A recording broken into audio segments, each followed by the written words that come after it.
Good afternoon, my people.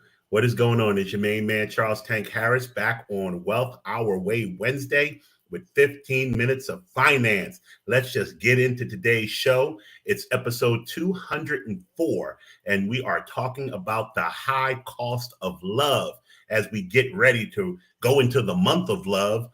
February, which is also the month of Black history. So you got to love Black history. But we're going to talk about the high cost of love today.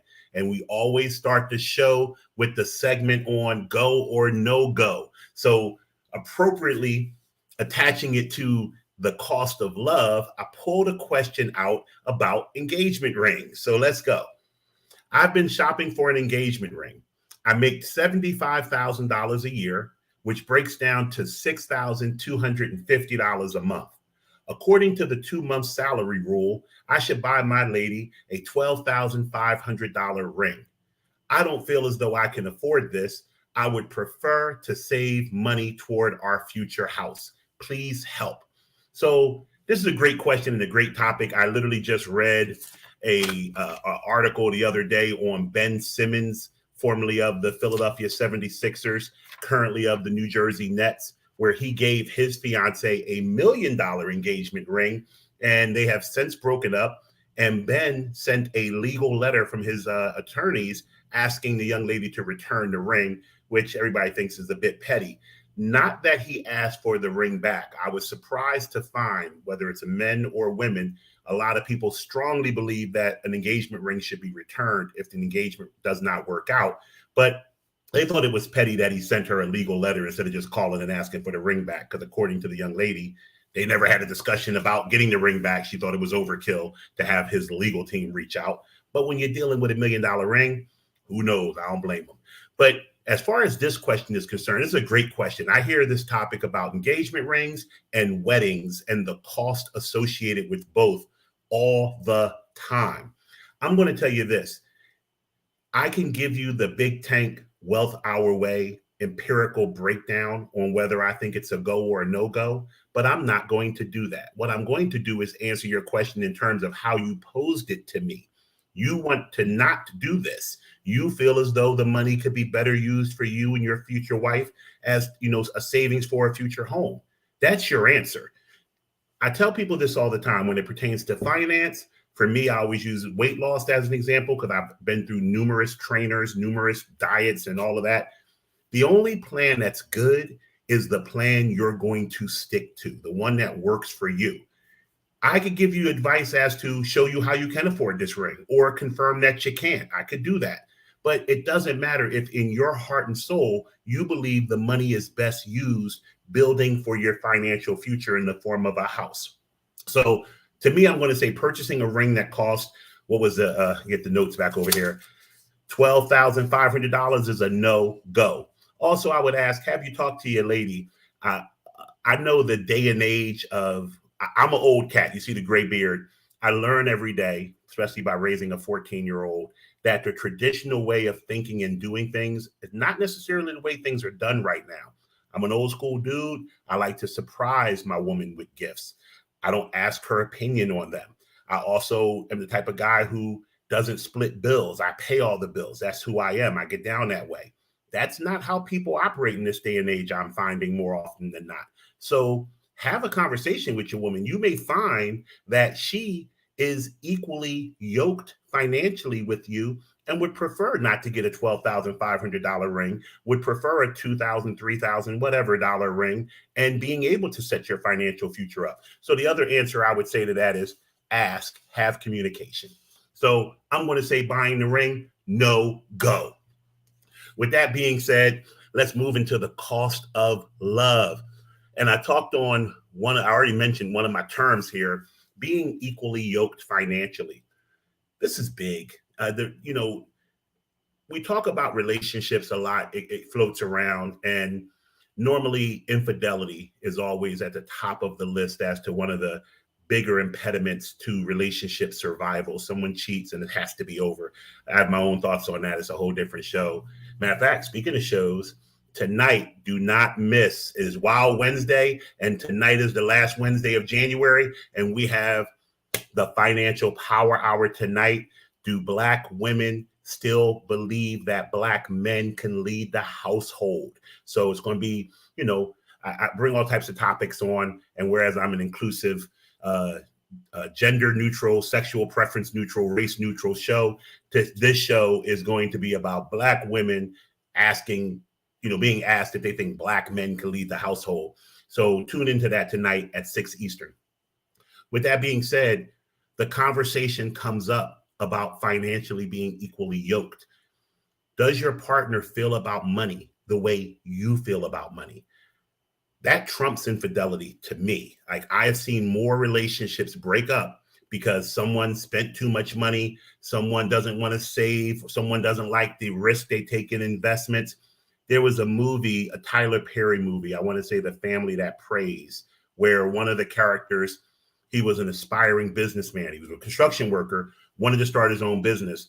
And he was always chasing a scheme, chasing a business, chasing a hustle in his wife's eyes. She didn't believe that he could be a businessman. She wanted him to go do his 40 hours plus overtime.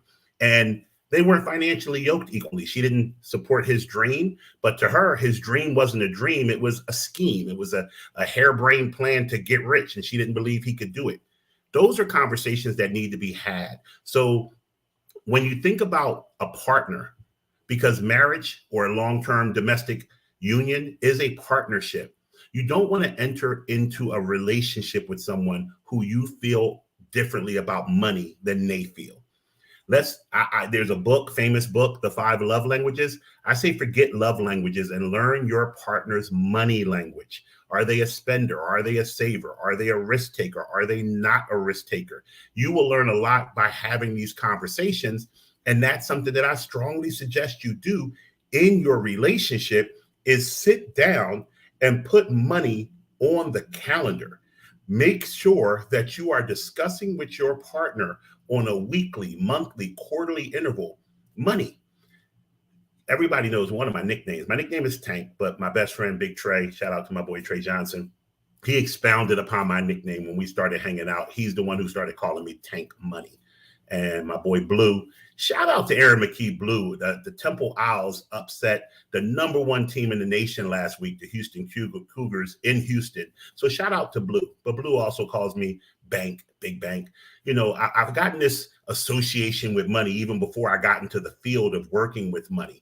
And one of the reasons I got that name is because everyone who knows me knows my primary focus is on money. Much to the chagrin of people who love me and want to be in heartfelt relationships with me, I don't lead with love. I don't lead with how much you care about me, how much I care about you. It's, will this work out for us financially if we're together? Can I support you? Can I take care of you? Do I want to? What do I get for the investment I'm putting into this? Everything I think of starts with money and ends with money. With that being said, I'm not suggesting anybody else be that way. It works for me.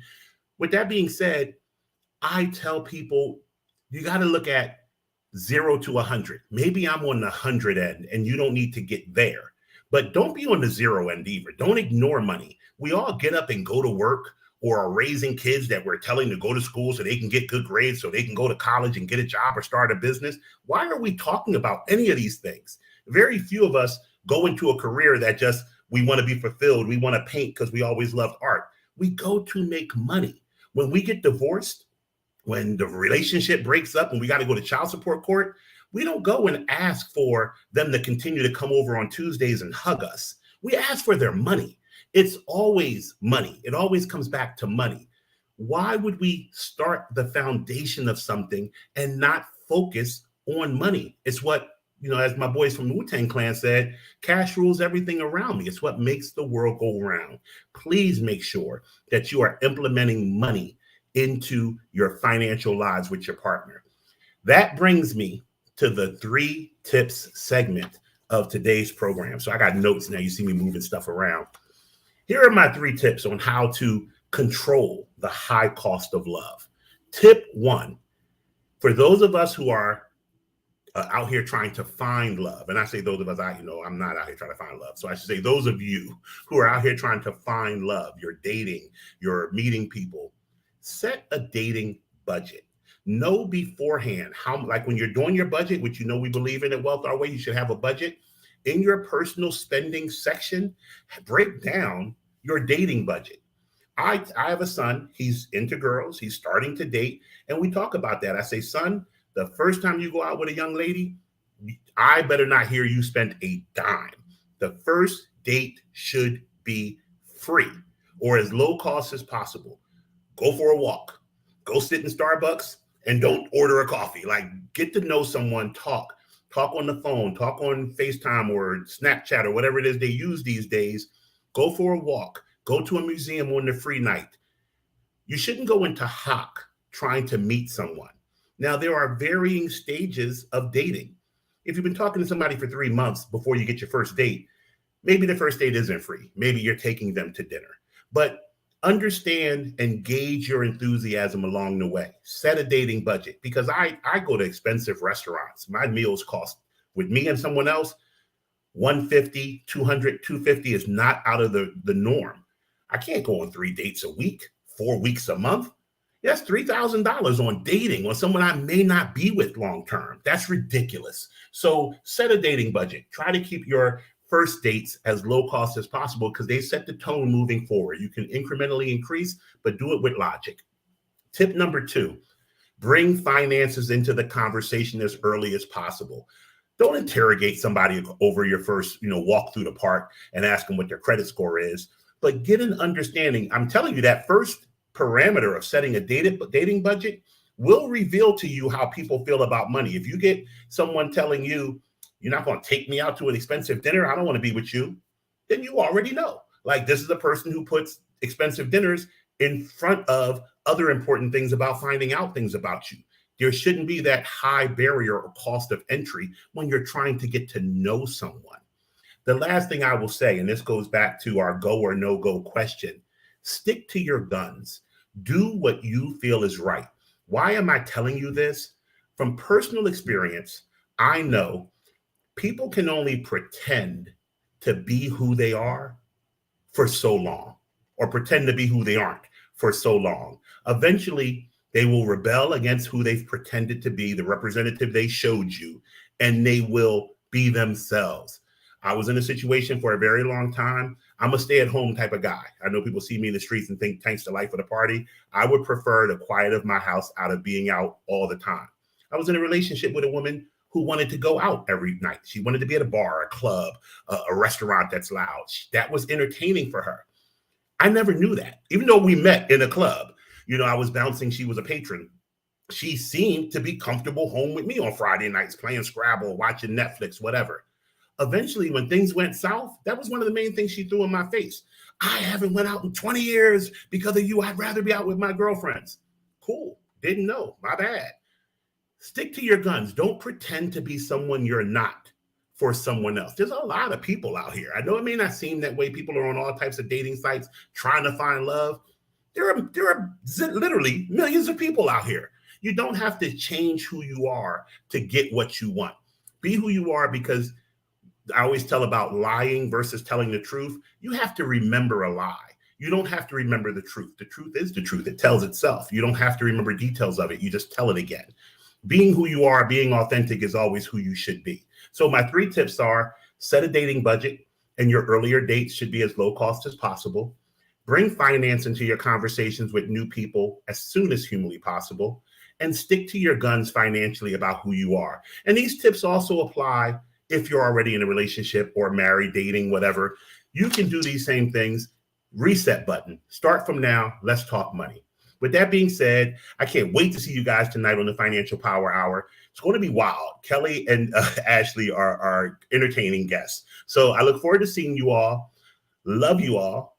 Ready for the month of love and the month of Black History Month. And please remember, wealth is not only for the wealthy. You guys take care.